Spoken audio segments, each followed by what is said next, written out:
et tout bleu. Il avait faim et il était gelé. Et il était à 50 000 années-lumière de chez lui. La lumière venait d'un étrange soleil jaune, et la pesanteur, double de celle qui lui était coutumière, lui rendait pénible le moindre mouvement.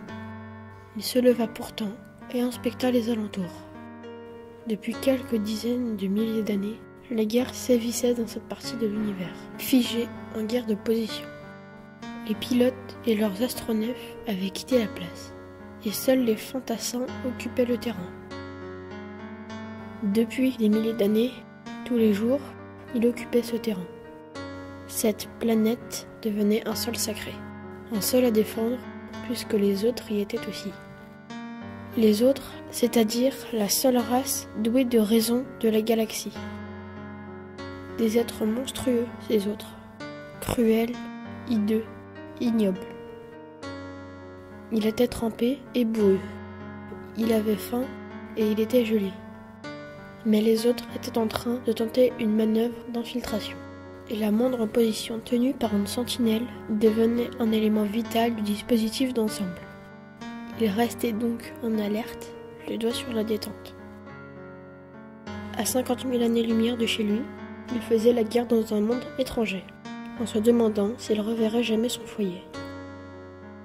C'est alors qu'il vit l'autre approcher de lui. Il tira une rafale.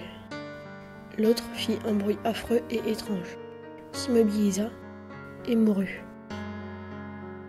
Il frissonna en entendant ce râle, et la vue de l'autre le fit frissonner encore plus.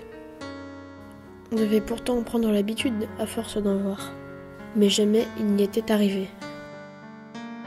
C'étaient des êtres vraiment répugnants, avec 2 bras seulement et 2 jambes, et une peau d'un blanc écœurant, nue et sans écailles. Frederick Brown, La Sentinelle, 1964. Merci à toi, Dean, pour cette lecture. Mais au fait, c'est qui les autres? En fait, l'histoire décrit un peuple qui fait la guerre à un autre peuple, appelé les autres. Le narrateur explique que les autres sont des monstres. Ils sont hideux, c'est-à-dire très moches. À la fin, la description qui est donnée nous fait comprendre que cet autre, qui est en train de mourir, est en fait un être humain. D'accord, je comprends mieux. On trouve souvent terrifiant ce que l'on ne connaît pas, qui nous est étranger. Merci pour l'explication de texte.